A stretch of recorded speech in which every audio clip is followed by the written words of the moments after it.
Hallelujah. Jehova yena yedwa. Asikambona omunye ngaphandle kwakhe. He's a good God ake bazalwane. He's a faithful God. Ake simshayele nje izandla. Emini namhlanje. Sibonga ubuhle bakhe. Sibonga ukuthandwa uye. Bakhona abanye abakwezinye indawo sila namhlanje. It is because we know what the Lord has done. You know, uma ungazi ukuthi uNkulunkulu ukwenzeleni, kulula ukuthi ugcwale isiganga and do everything abantu abayenzayo la ngaphandle. But when we remember what the Lord has done, sake sahlabelela sisakhula sithi nje, when I remember what the Lord has done, I will never go back. Hallelujah. Thina siyamazi bazalwane ukuthi usenzeleni.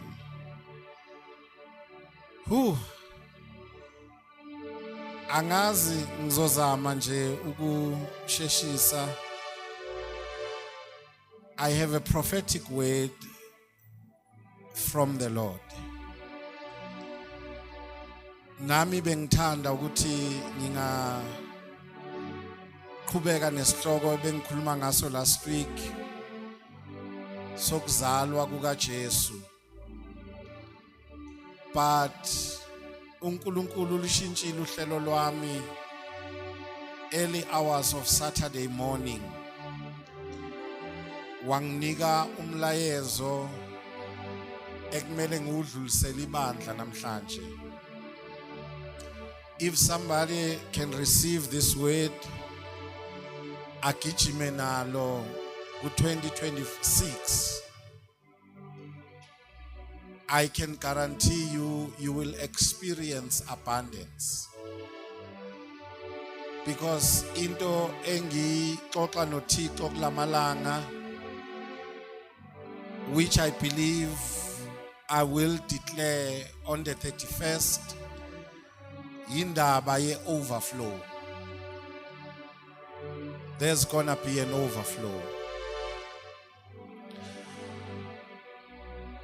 Ayobabusisa ngemali ngonyaka ozayo, it won't just be enough, but it will come in abundance.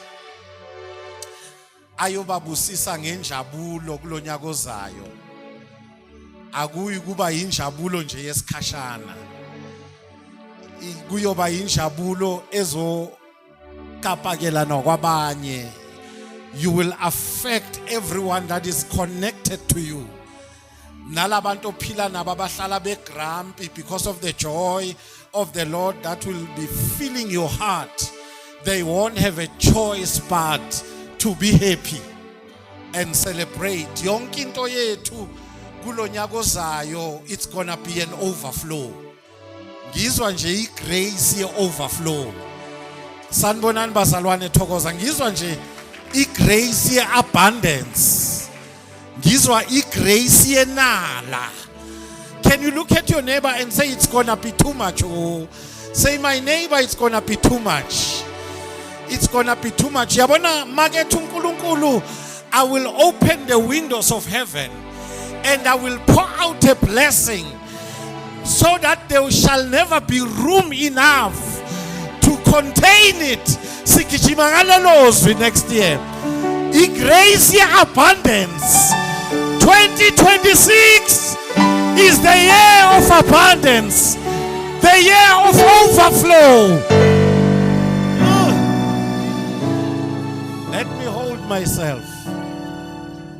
Let me not put the cart before the horses.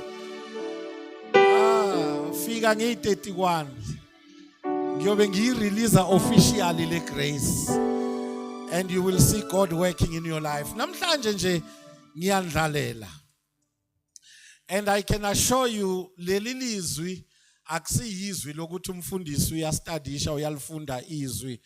This is the prophetic word.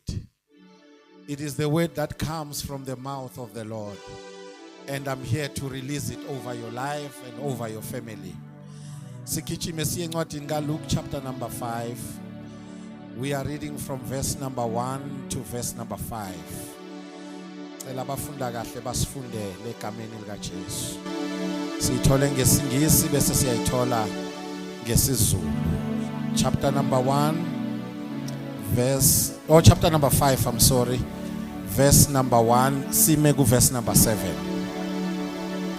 Now it happened that while the crowd was pressing around him and listening to the word of God, he was standing by the lake of Gennesaret, and he saw two boats laying at the edge of the lake. But the fishermen had gotten out of them and were washing their nest. And he got into one of the boats, which was Simon's, and asked him to put out a little distance from the land. And he sat down and continued teaching the crowds from the boat. 4.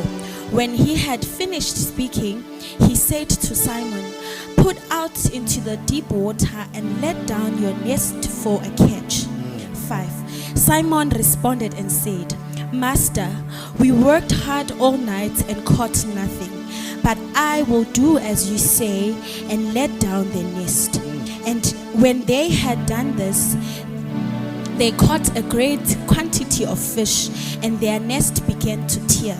So they signaled to their partners in the other boat to come help them. And they came and filled both the boats to the point that they were sinking. Sure. It's an overflow. Asithole ngesizulu. Kwathi isixuku simbunganyela ukuba sizwe izwi likaNkulunkulu. Wayemi ngasolwandle lwaseGenesaretha. Wabona imikhumbi emibili imi ngaselwandle. Abadobi babephumile kuyo behlanza amanetha. Esengene komunye wemikhumbi ongokaSimoni, wamcela ukuba asuke kancane emhlabathini. Wahlala phansi wabafundisa abantu esemkhunjini. Kuthe esegcinile ukukhuluma wathi uSimoni, "Qhubekela ekujuleni, nehlise amanetha nibambe." Verse 5. uSimoni waphendula wathi, "Nkosi, sishikile ubusuku bonke asibambanga lutho, kepha ngezwi lakho siyakuwehlisa amanetha." Qhubeka. Sebekwenzile lokho babamba izinhlanzi eziningi kakhulu aze aqabuka amanetha abo. Babaqhweba omana babo abakomunye umkhumbi ukuba beze bababambise. Beza ke bayigcwalisa imikhumbi yomibili yaze yathi ayizike. Yizwi lenkosi leli bandla lithi amen. Bese ubheka umakhelwane wakhe and say, "My neighbor, just do it for the word." Sizoma nje kulamagama athi but at your word. But at your word. Awumphinde futhi umakhe ithi, "My neighbor, just do it for his word." Angazi noma ngizokhona yini ukushumayela ngiqede lento namandla engwezwayo. Say, do it for his word. Mangabe kukhona into ekumele siyenze manje, asiyenzele abantu.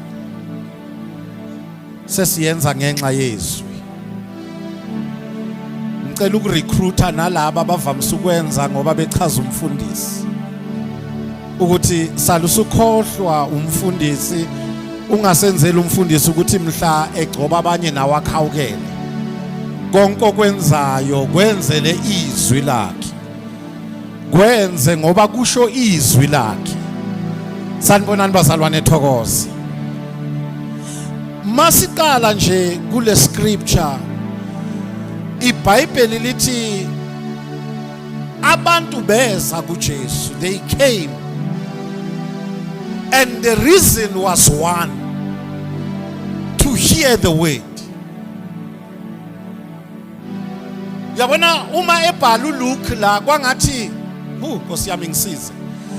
Abekhona ama program abenzeka ngesikhathi sika Jesu. Mawufunda you'll discover ukuthi kukhona abeza ngoba bebona uJesu emultiply isinkwa. Yingako wajika wabheka kubafundi. Uma abanye sebejika behamba wathi nani niyahamba na ngoba uJesu wathi kubo niyangilandela ngenxa yesinkwa. Wathi kodwa mina ngiyisinkwa esehle ezulwini. Ngamanye amagama kukhona abaya kuJesu ngenxa yesinkwa. Abanye balandela uJesu ngenxa yokuthi bayamazi uyaphilisa. They came for miracles. Bambonile evusa abafileyo. Bambonile evula impumputha amehlo. Bambonile enzima ngaliso. Kodwa namhlanje lithi iBhayibheli they came for one reason and one reason only, to hear the word.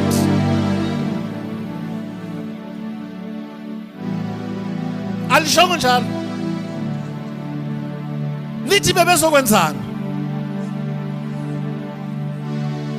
Kwangathi singabuzana ukuthi why are you here? Hayi sanibonani bazalwane.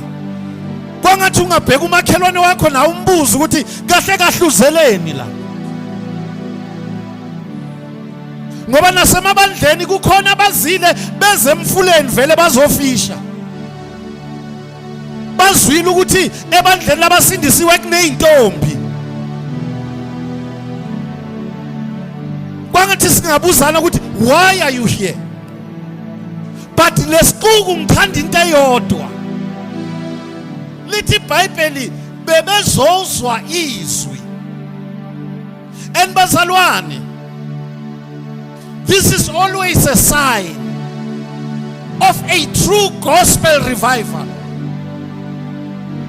Uma kuleka izwi ebandleni, then ama program enzeka lapho, they are mainly human. Ngamanye amagama uma kungekho abashumayela izwi, kungekho nabelalela izwi, konke sikwenzayo kwenyama. Sanibonani bangcwele. Sisesikhathini la amabandla ayalivala izwi. Kunezinto ezenziwayo emabandleni. Yeah. Ngisho njalo vele. But ngizothe thokoza ingamani ithomo ibe incane. Kodwa izwi lande. Kuyosiza nibazalwane sishaya ithomo sikhombe phansi sikhombe phezulu kodwa izwi lingekho. Ibandla nebandla elingenalo izwi lifana nebandla elifile.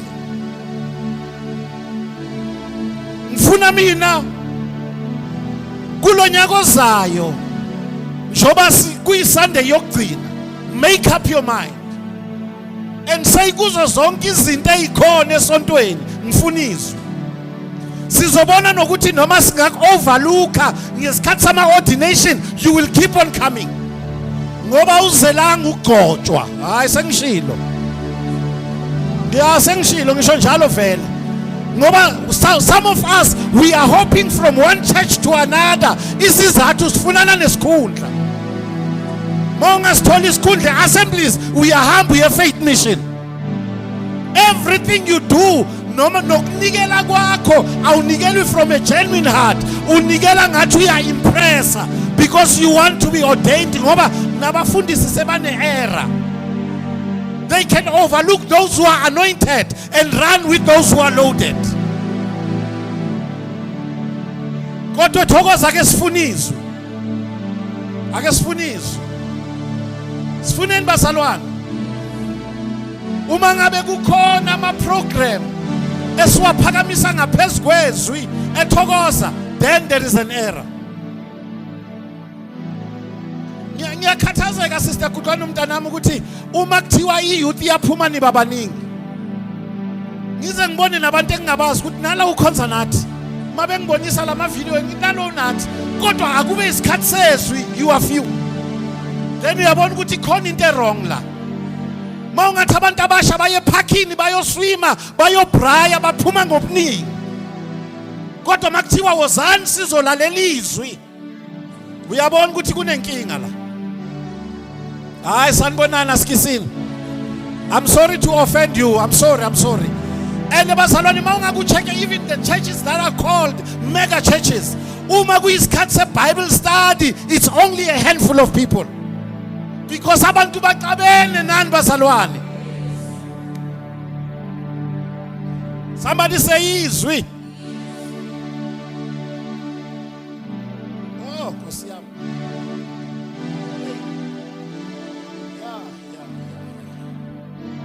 Yeah. Izwi.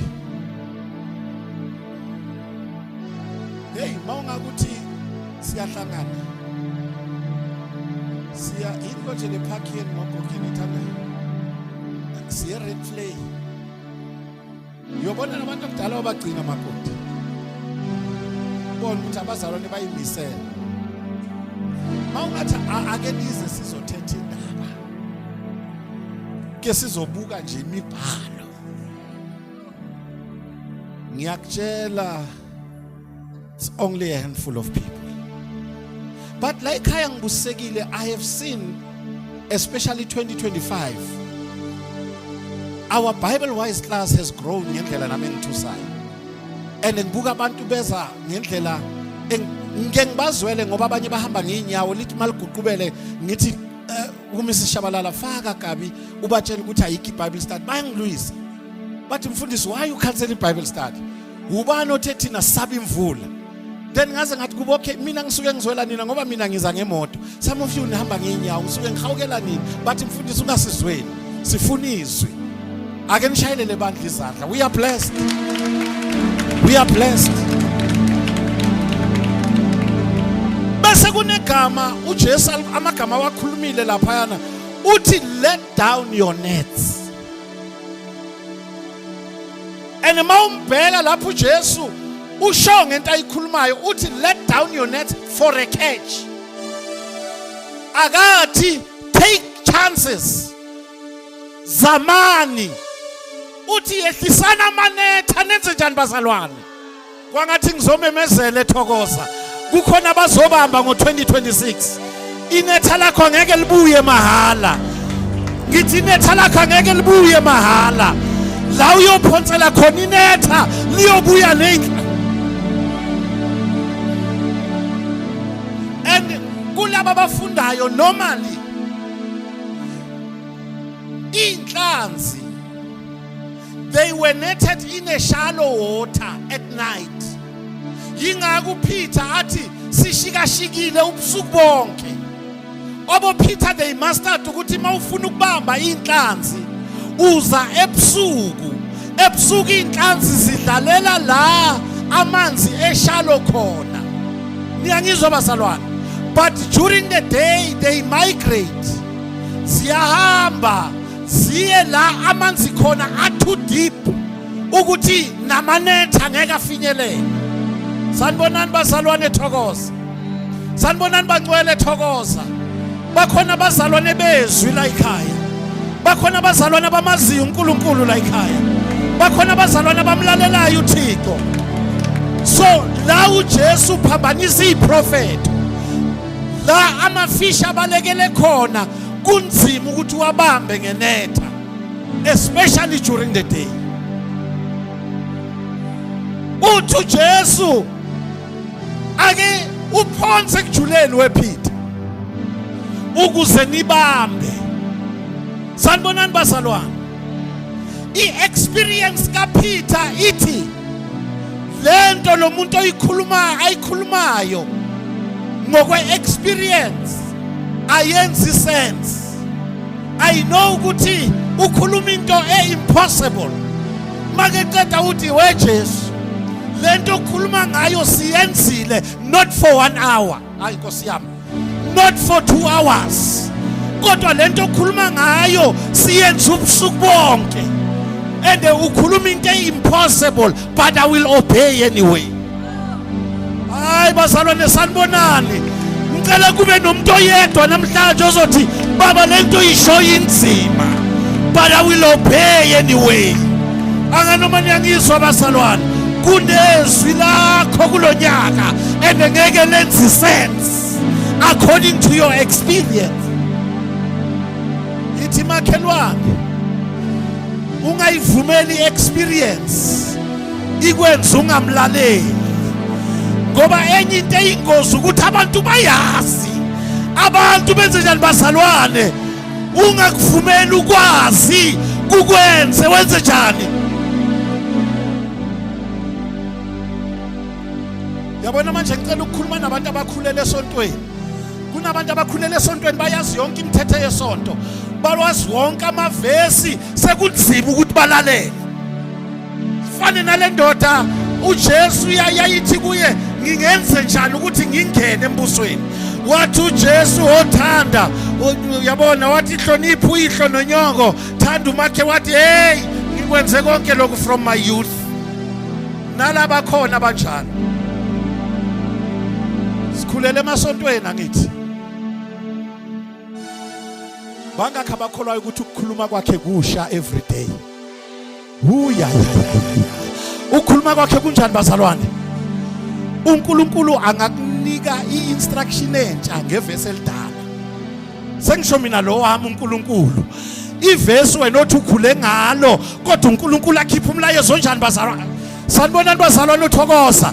In other words, phezu komlayezo kwevesi elidala kuphuma umlayezo onjani? Uthe uNkulunkulu kimi yesterday morning, shabalala, go and tell my people I've got a word for someone. And lelizwi lizo, because sebajwayela ukukhuluma kwami, chances are they will never obey. Wathi ngicela uyobatshela ukuthi abasale sebenzela izwi. Beka umakhelwane wakhe, ithi makhelwane, lo mfundisi uyamazi futhi umjwayele, kodwa sale sowenzela izwi. Do it for the word. Ithi makhi, do it for his word.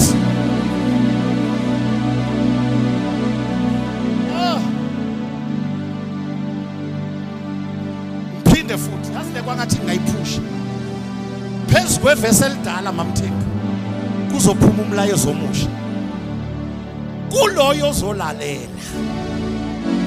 Ngithi mina kuloyo ozolalela, angikhulumi ngeiterings zesonto, ngithi kuloyo ozokwenza njani bazalwane? Ngoba isonto nesonto lineiterings zakhona. Ngithi mina kuloyo ozokwenza njani? Abundance is coming. I say abundance is coming. Abundance is what bazalwane? Abundance is coming. Somebody shout, I receive it. Uyabona abanye nje bangithi shout, I receive it. Bashalo I receive it abamjwayele. Lo I receive it abahlale bemuzwe emabandleni. Can you see? Say this, I receive it in a conviction. Somebody say, I receive it in the name of Jesus. Ngicela nje umuntu oyedwa okholwayo ukuthi abundance is coming, ame ngeyawo athi I receive it in the name of Jesus. Somebody shout overflow. Somebody shout overflow and give God the hand of glory.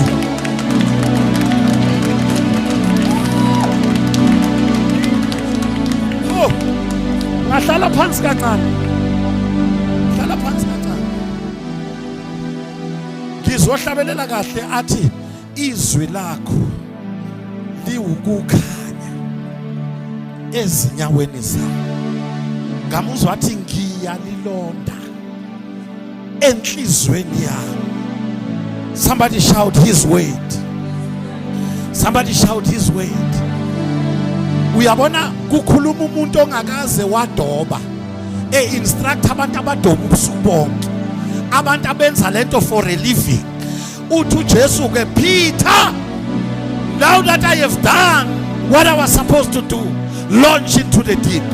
Uthi Peter, hayibo wena ndoda, besishikashika ubusuku bonke, kodwa ke ngezwi lakho I will obey anyway.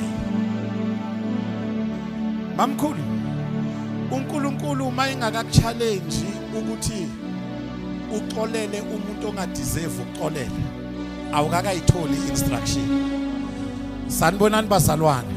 Inkinga yethi i-instruction ilula uma uNkulunkulu esho into vele esifuna ukuyenza. Ya, ngisho njalo vele. Khona abanye benu la ninezihlobo eningazihambeli, ninezihlobo enafunga ukuthi angeke niye emizini yabo. Uthi uNkulunkulu mawuphuma la, thatha ifone and call them and check them. Uyaphila na? Mina ngi. But at your weight. Hey. Yazi ngizwa kwangazothi khona izinto esingafuni ukuzenza. Kodwa kulonyaka ngenxa yezwi lakhe sizozenza anyway. Anganoma khona engishumayeza kuye namhlanje, khona umuntu engikhuluma, khona izinto esingafuni ukuzenza. Khona abantu esingafuni ukuhlangana nabo, kodwa ngenxa yezwi lakhe. Yabona abanye bethu besiseve enkonzweni salimala and siyitshelile ukuthi ngenxa ukuthi silimele asophinde saseva, but ngenxa yezwi lakhe. Anganoma niyeso bazalwane, ngenxa yezwi lakhe sokwenza njani? Sizoseva anyway.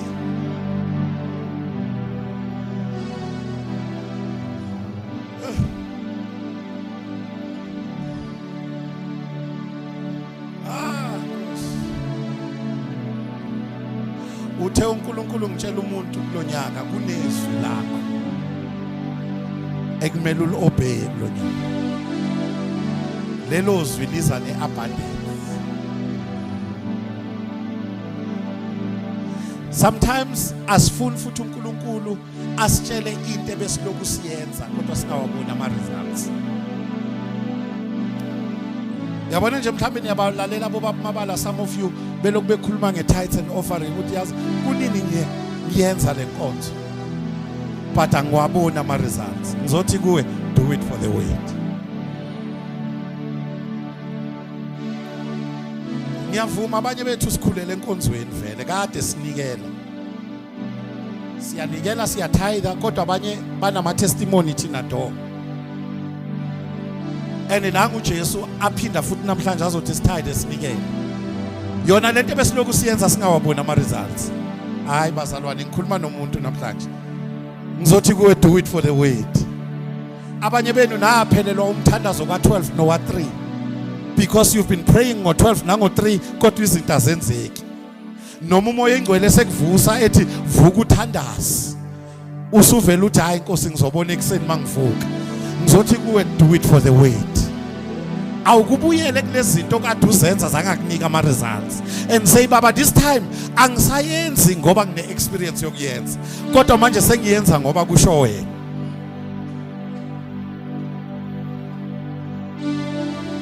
Sengiyenza ngoba kusho wena.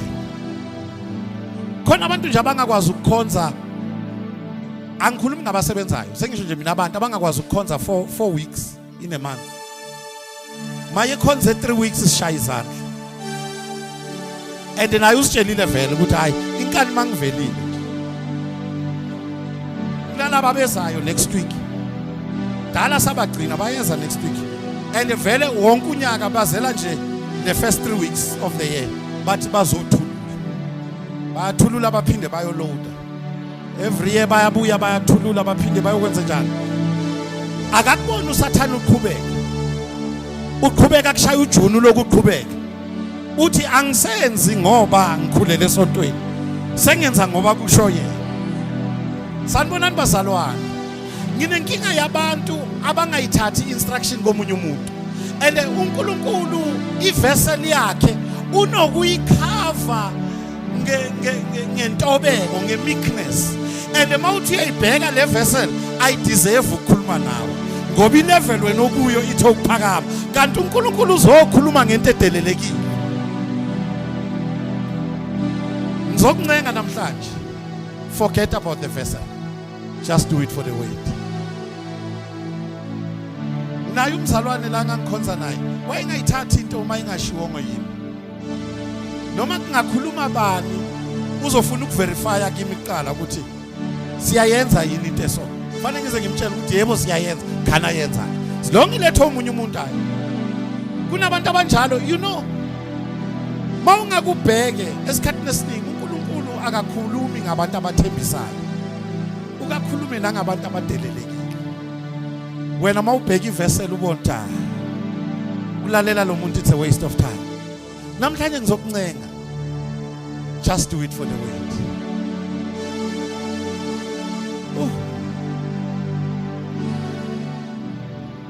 Ake ngidlule la kulesinto esimbalwa.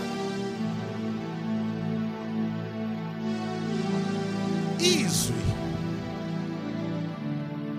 likaNkulunkulu alizi ngendlela eyodwa. And if you are not careful,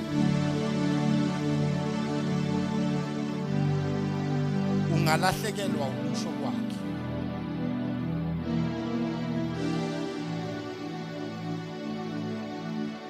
Hlala usignore thina, it's okay.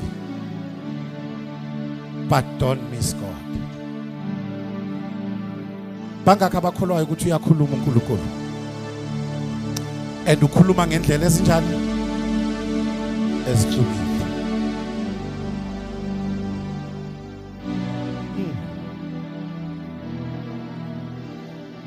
Ngazi lesihlabelelo ngiloko ngiyasizwa ngibathe ngiyasignora siloku siyavutha la enhlizweni yami. Ekuqaleni we know ukuthi the word of God bekuyaye kuthiwe is a decree. Bangakho abakholwayo lo. Bano yazi i decree. When God has decreed a thing, it's a speech by God. Nkulunkulu akhuluma into. So at times, the word of God takes a form of a powerful decree. Why a decree? It is because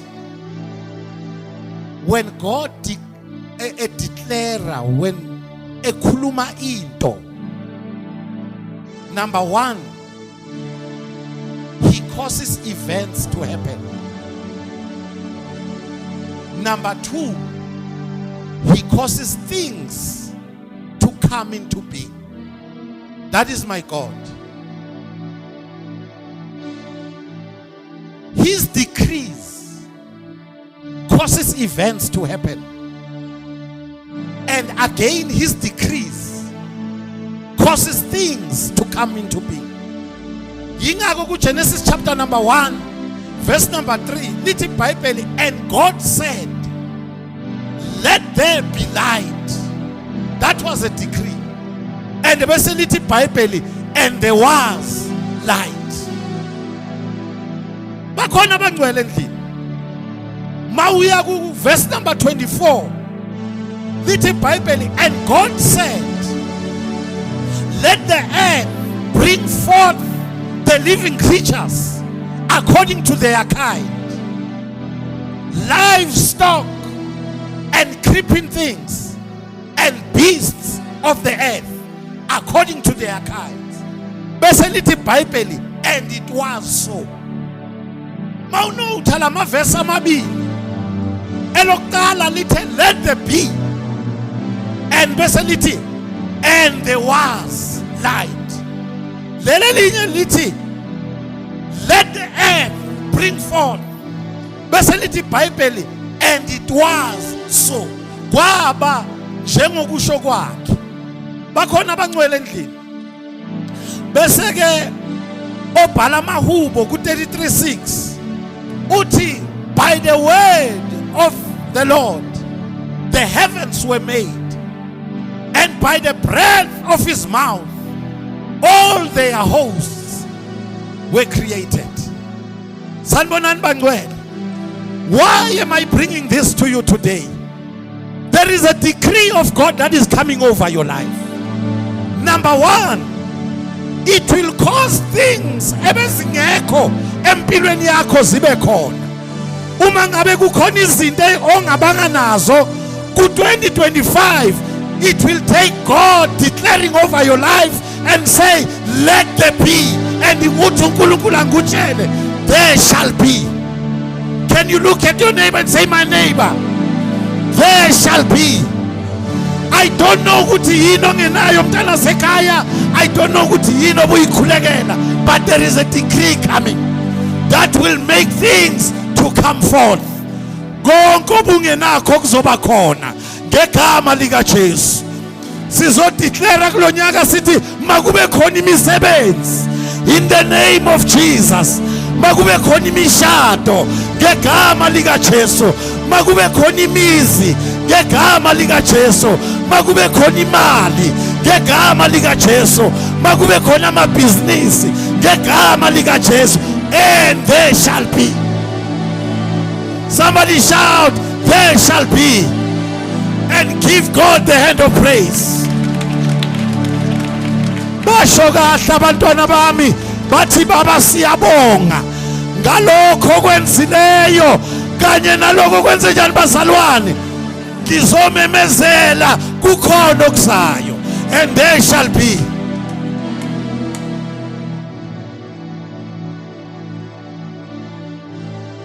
When God decree a thing, it comes to pass.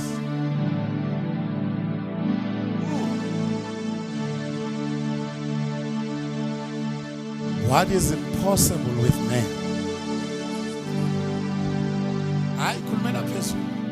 What is impossible with man? Mthanda la magama ukuthi after he said let the earth bring forth, and it was so. I want to say like a prophet over your life, so shall it be. In your family, so shall it be. In your finances, so shall it be. But mama, do you know ukuthi kukhona abantu abanemali kodwa imali ayikwazi ukubanika izinto abayifunayo? Sengiyakhuluma ke manje ngithi thokoza. Khona abantu abanemali kodwa bahamba eceleni kwezicathulo, izicathulo ziyaguga, umuntu akakwazi ukuyithengela isicathulo because ama expense angaphezulu kwemali abanayo. But uthi uNkulunkulu angizodeclare phezulu kwemali yakho. Imali yakho izokunika izinto oyidingayo kulonyaka. Ngegama lika Jesu ngizomemeza phezulu kwemali yakho, ngizothi imali ikhipha indlu yakhe, imali ikhipha imoto yakhe, imali ikhipha akanumanye ngizwa abazalwane. And the little Bible, so it was. Shall be so.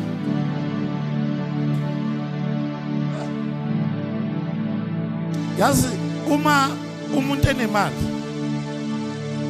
si expect ukuthi abe nezinto, but sometimes usathana uyalwa nemali yenu ukuthi imali yenu inganiki izinto.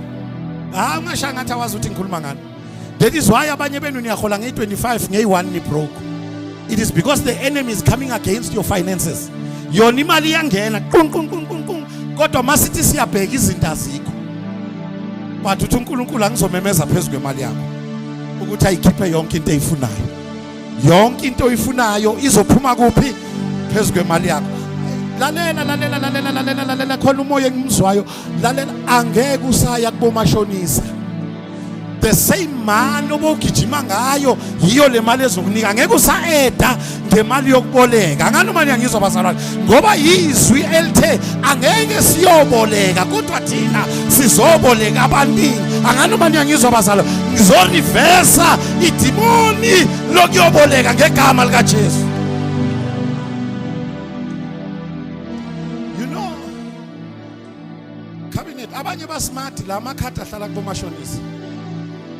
Baholela kubomashonisa.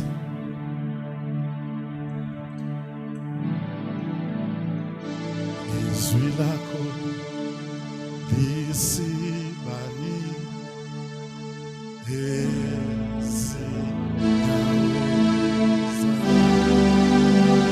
ay Nkosi. Izwi lakho lisibani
of God is a word of God that causes something to happen.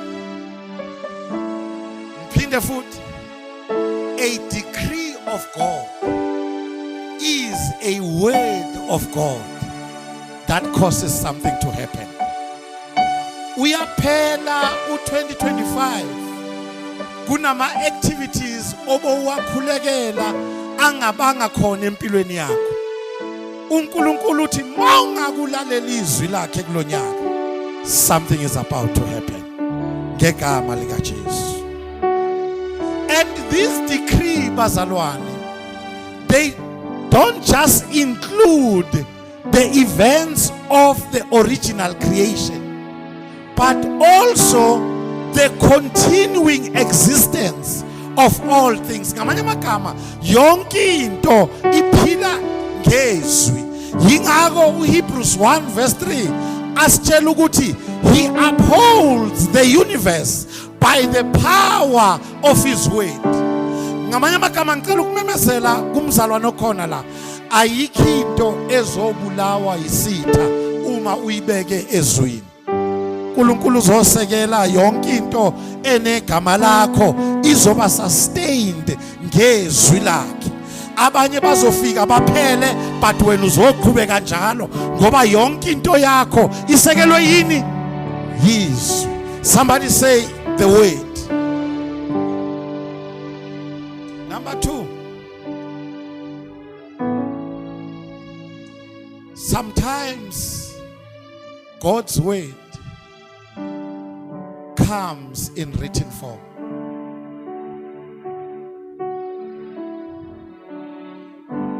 Ngithi izwi likaNkulunkulu lenza njani? Ngiboneke iBhayibheli la.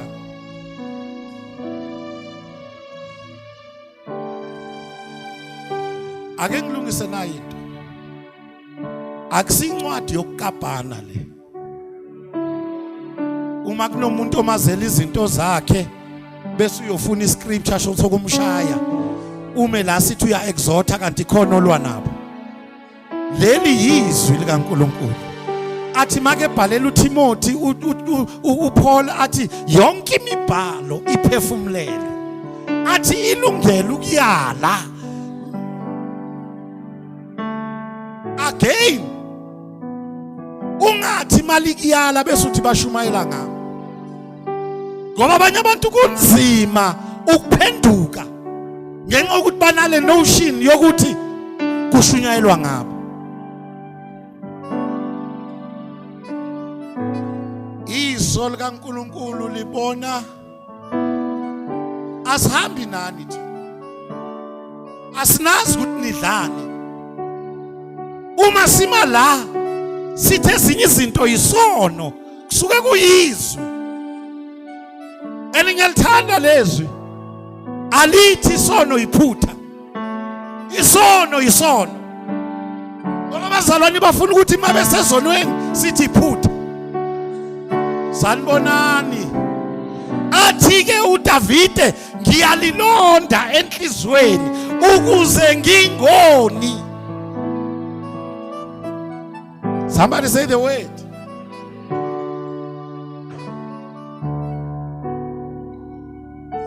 Mawufunda uExodus 31 uverse number 18, uNkulunkulu wakhuluma noMose.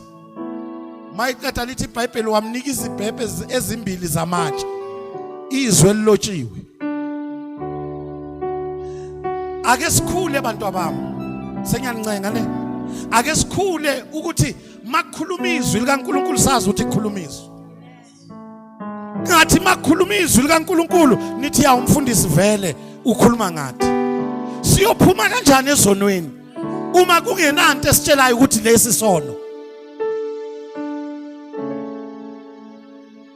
Ngakhumbula mina kuma SCM kwakhathelelwa neingoma ezithi izwi lahlaba inhliziyo. La ngibonisa ini bazalwane? Kukhona abantu abangafuni ukubonisa ukuduka ngezwi. I'm sorry. Try another church. La every Sunday bazokutshela ukuthi you are blessed coming in. You are blessed going out. You are highly favored. Nomubisha odake. Slow sitting nje. You are blessed coming in. You are blessed going out. You are blessed in the city. Leyo city uthola ukuthi mamkhulu include nabo Zen 63 phakathi. But mele sithi you are blessed in the city. Awubheki nokuthi kuleyo city kuphi la uhamba khona, kuphi la kungamelanga uhambe khona. Somebody say izwi. Yabona mangabe sihlukaniswa yile singamane sihlukane. Kunokuthi sigcwale la sibe senze njani? Sikhohlisana. Yizwi bazalwane, yini? Yizwi. And uMose naye into amangayo kuIsrael wayeme ngani bazalwane? Ngezwi elilotshiwe. Mayefika uJesu kuNew Testament encwadini kaJohn lisifundisa ukuthi umoya oyingcwele uzosikhumbuza. Aphinde enze njani bazalwane? Asifundise. Yini leli bangcwele? Ngiyalithanda ngoba akusinovele. Akusincwadi yokuthi uyifunde mawufuna ukulala. Yabona mawuhlele embhedeni wakho ungenabuthongo uthi ake ngifunde lencwadi khona ngizoko leli yizwi. Ngizwe mina lithi libukhali kunenkemba esika nhlangothi zombili. Lihlaba lenze njani? Lihlukanise. Ini the written word. Linswilia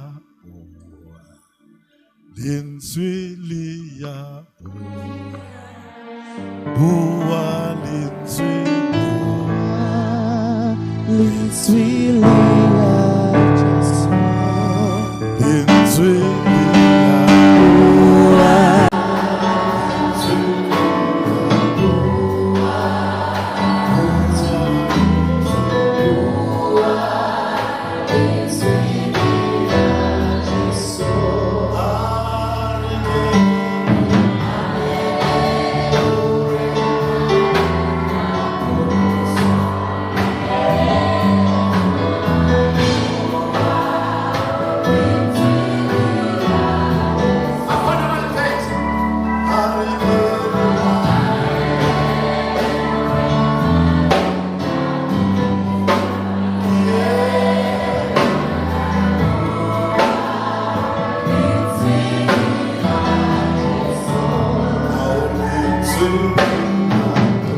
Makufanele ngikhethe phakathi kweconstitution ye-country nale ncwadi naye ngimangayo. Ngoba vele there is a battle of supremacy between i-constitution yenu kanye nani nezwi likaNkulunkulu. Yingakho lezwi uma lithi ku-wrong i-constitution lithi amalungelo.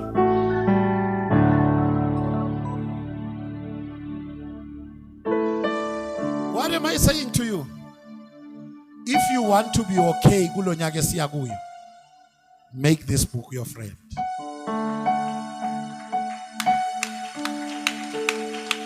Make this book your. Ngizokutshela ukuthi konke lencwadi ethi unakho.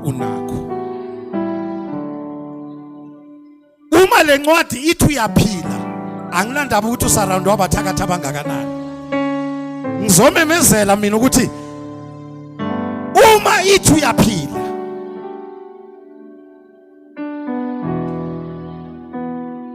ya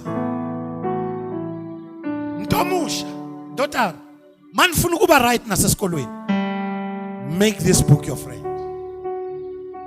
Unkosikazi wami Samizolo ube khathazekile because umfana omnjalo mayephuma yolala. Lamalanga ngithi simlalisa ngale roomini. Uphuma phethe iBhayibheli lakhe. Uzake manje ngithi let him be.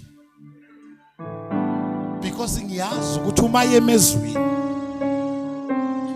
uthi Jesu uma nimi ezweni lami niyocela noma ngabe yini. Ngamanye amagama sengine show ukuthi noma singekho thina le izomkhuza. Kukhona izinto engeke simbone ezenza kodwa le izokwenza njani?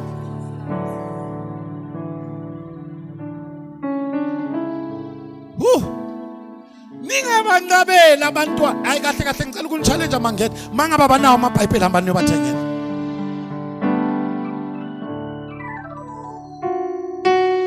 Khona iminye imizi nje akunalikho iBhayibheli. Kwabanye liyi-1 nalo likhunjulwa ngalelo langa lithintithwe liyi-spider because abasiwumngani wezwi. Nangikhuzwa umunye umakhelwane wami. Babushabalala.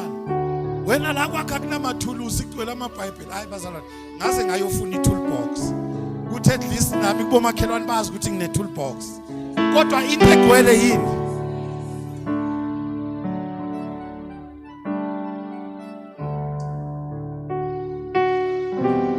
uPaul mayekhuluma ngalezwi Corinthians, 1 Corinthians 14:37. Uthi these are the commandments of the Lord. In other words, uma sikutshela into esiyithatha la akusiye yethu, it is the commandment of the Lord. Yazi inkinga ikuphi kokomthembu? Kukhona abantu abalaziyo futhi bayakwazi nokulisho kodwa kunzima ukulilalela. Uma ulilalela nokulilalela izwi likaNkulunkulu, usho njalo uDeuteronomy. Ngizokuncenga ukuthi izwi likaNkulunkulu alingabi lip service, ligcwale la. Lokho kula akumeshe lokho kulapha. In other words, asikhuluma into ehambelana nokuhamba. Abantu mabebheka ukuhamba kwakho naloko kushoyo kuhambisana.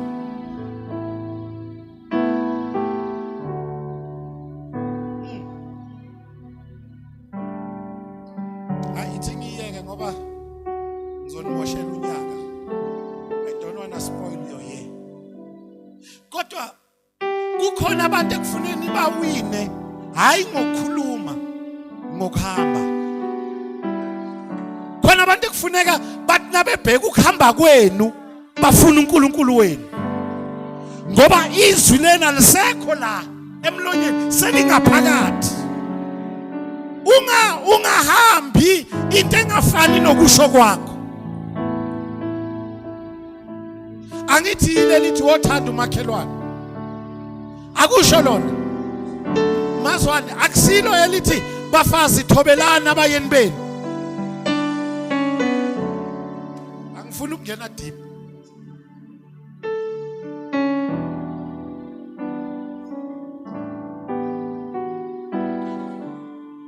Lisho njalo ngithi mama Mabala.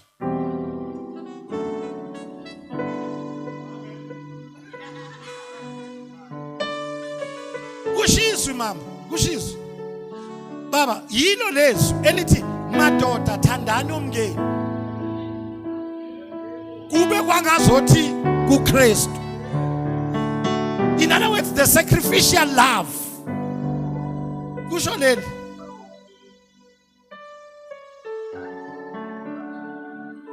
Hayi angifuni babumela ukubuza ukuthi siyabathanda na, angifuni.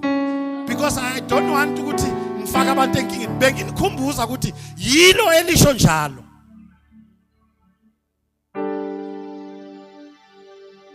Yaw, sanibonani. Yabona manje sebakhathazekile nabantu abasha, ngibona nangelukho. ukuthi bayezwa ukuthi umfundisi uzosho ukuthi yilo elithi hlonipha uyihlo nonyoko ukuze insuku zakho zande. Yazi ngisazoshumayela ngalelo verse lona lodwa nje. Ngifuna ukugcina ngale. The word of God can come as a person, Jesus Christ. Kwesinye isikhathi izwi lenkosi iBhayibheli lirefera uJesu Kristu as the word of God. Angifundele mntana Revelation 19 verse 13. Ngifuna sisheshe nje sizokwazi ukuyothandaza. Revelation 19 verse 13. Why am I giving you all this? It is because uPeter uthi ngikwenzile konke but at your word. 19 verse number 13 quickly. He is dressed in a robe dipped in blood, and his name is the Word of God. What is his name? Awufunde ngesizulu makhumana.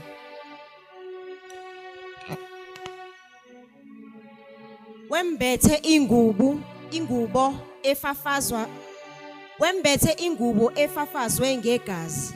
Igama lakhe ngulizwi kaNkulunkulu. Igama lakhe ubani bazalwane?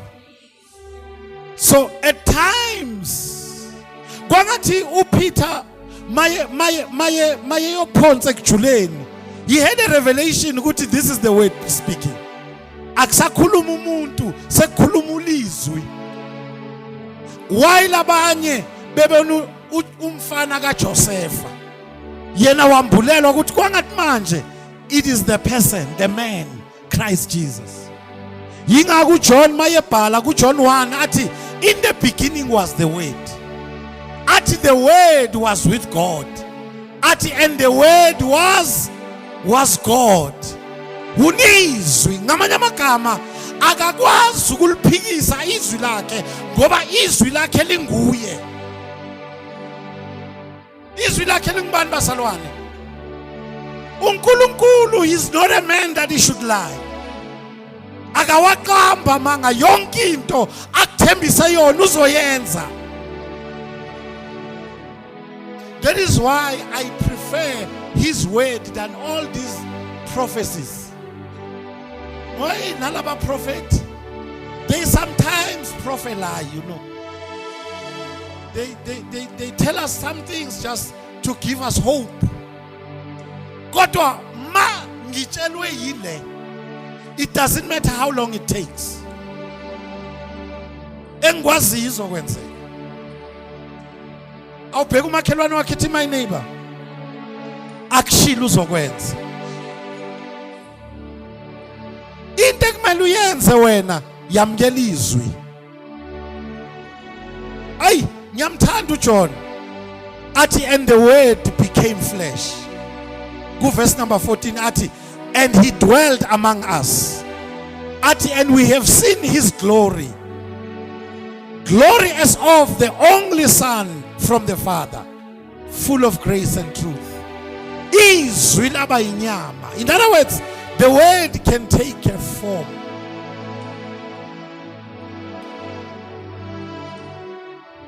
Cela ukuthi ngigcine ngalamagama. Malithathe iform libe yilento oyidingayo. Libe yilento obuyikhulekela. Malibe yilento obuyilindele. Ini izwi.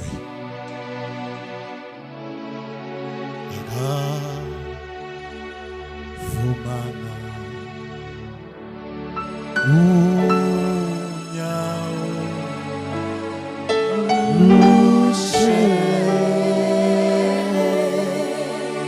agavumana